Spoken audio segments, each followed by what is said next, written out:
Agama memiliki dua dimensi sekaligus, yaitu teologis dan historis. Sebagai teologi, agama terutama yang bersifat samawi merupakan wahyu Tuhan yang kebenarannya bersifat mutlak dan absolut. Manusia sebagai makhluk pemilut menerima kehadiran agama sebagai keniscayaan yang tidak bisa dihindari. Sementara agama dalam dimensi historis berada dalam ruang sosial, budaya, dan lingkungan yang berkembang secara dimensi historis ini kemudian berinteraksi dengan agama dan membentuk entitas baru yang bersifat komprimistis. Oleh karena itu, bentuk dan formula agama di tempat masyarakat satu berbeda dengan tempat masyarakat lain walaupun masih dalam satu agama.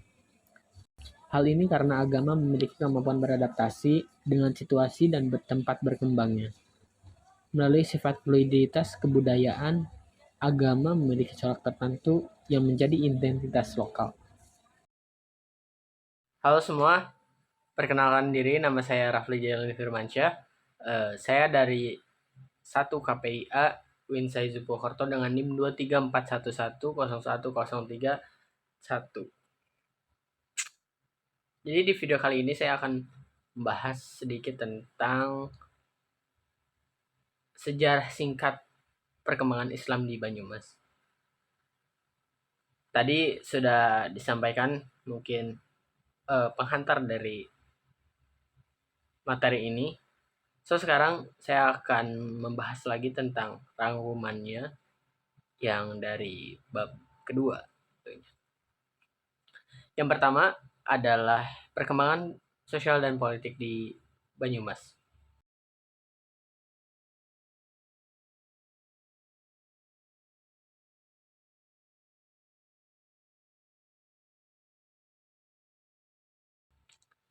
Yang pertama adalah sejarah sosial politik sebelum Islam erat kaitannya dengan kerajaan Majapahit, Pajajaran, Demak, Panjang, dan Mataram yang pernah menguasai wilayah tersebut. Banyumas berada pada posisi wilayah yang periferi dan tidak menjadi pusat kegiatan politik. Yang kedua, struktur sosial masyarakat Banyumas unik dan mandiri, tidak sepenuhnya dipengaruhi struktur sosial keraton. Masyarakat dicirikan sesuai berbicara keras, belak-belakan, spontan, berebut bicara, bergurau, mengeluarkan unek-unek.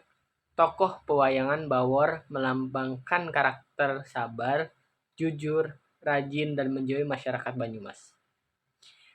Yang ketiga yaitu kondisi geografis Banyumas yang dikelilingi pegunungan menyebabkan daerah ini terisolasi. Yang keempat yaitu sejak abad keempat muncul jalur perdagangan laut dengan India dan Cina yang memicu perkembangan perekonomian dan profesi masyarakat tidak hanya sebagai petani, tapi juga pedagang, ekspor barang, atau penguasa kapal. Sejak abad keempat muncul jalur perdagangan laut dengan India dan Cina yang memicu perkembangan perekonomian dan profesi masyarakat tidak hanya sebagai petani, tapi juga pedagang, ekspor barang, atau penguasa kapal. Bab keempat, yaitu adalah tentang Islamisasi di wilayah Jawa Tengah bagian barat.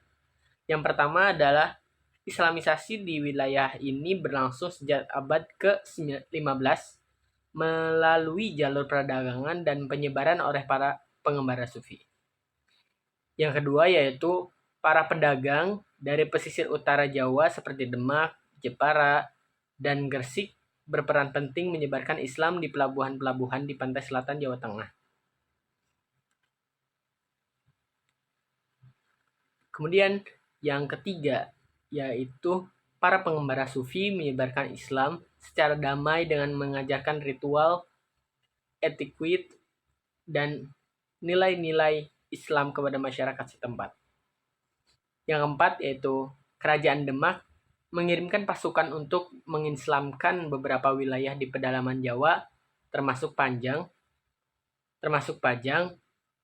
Mataram, dan Banyumas. Yang kelima yaitu Islam berkembang pesat karena toleransi dan fleksibilitasnya terhadap budaya lokal yang telah ada sebelumnya seperti Hindu-Buddha dan kepercayaan asli masyarakat Jawa. Kemudian yang keenam yaitu semakin banyak penguasa dan masyarakat Jawa Tengah yang memeluk agama Islam. Agama ini lambat laun menjadi agama dominan di wilayah ini. Yang terakhir yaitu bab 5 penutup, yaitu berdasarkan rangkuman yang telah saya buat sebelum. Yang terakhir yaitu bab 5 atau penutup. Berdasarkan rangkuman yang telah saya simpulkan sebelumnya, saya membuat kesimpulan yang dapat ditarik, yaitu yang diantaranya yang pertama, proses Islamisasi di Jawa Tengah bagian barat berlangsung secara bertahap sejak abad ke-15 melalui jalur perdagangan dan dakwah para pengembara sufi. Kerajaan-kerajaan Islam di pesisir utara seperti Demak turut menyebarkan agama ini ke pedalaman. Islam dapat diterima dengan baik karena sifatnya yang toleran terhadap budaya lokal pra-Islam.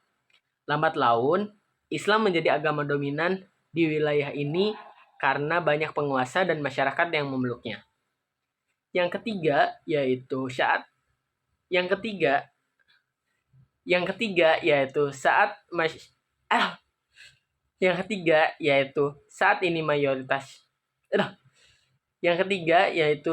ini mayoritas Muslim Jawa Tengah bagian selatan menganut Islam tradisionalis dengan ketaatan kuat pada tradisi dan ritus agama warisan leluhur mereka. Namun, gerakan Islam modernis dan reformis juga mulai berkembang. Yang keempat, yaitu terjadi dinamika dialektika antara kubu Islam tradisional dan reformis dalam menafsirkan dan mengaplikasikan ajaran-ajaran Islam di tengah masyarakat Jawa Tengah bagian selatan. Kemudian yang terakhir yaitu perkembangan teknologi di informasi dan munculnya kelas menengah Muslim perkotaan turut memengaruhi wacana keberagaman Muslim masyarakat setempat. Demikian kesimpulan yang saya tarik dari rangkuman sebelumnya. Kurang lebihnya mohon maaf. Billahi taufiq wal hidayah. Wassalamualaikum warahmatullahi wabarakatuh.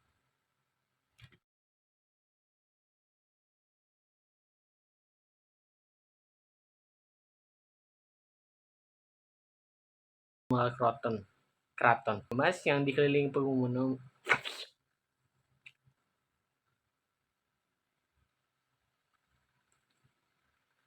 akan membahas tentang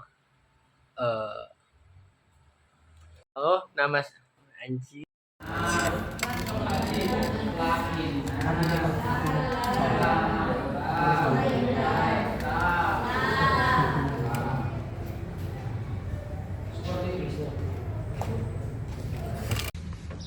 Inner child. Ini inner child. Enaknya menjadi Nippon. Bekerja.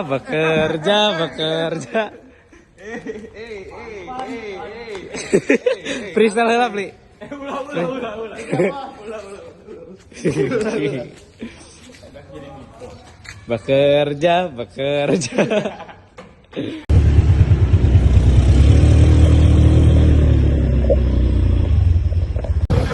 Gua kemana, Pli? Jalan-jalan, bro. Udah jalan.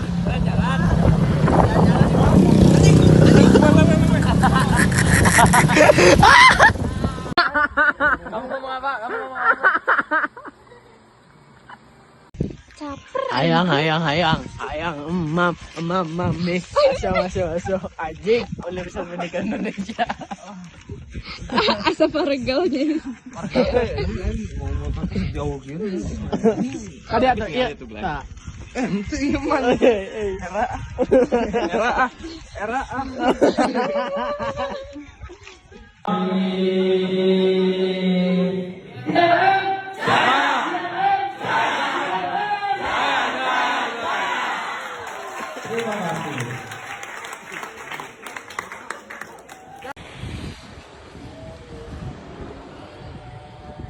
Kita belajar dari Bohlam bahwa yang menyinari tidak selamanya menyala.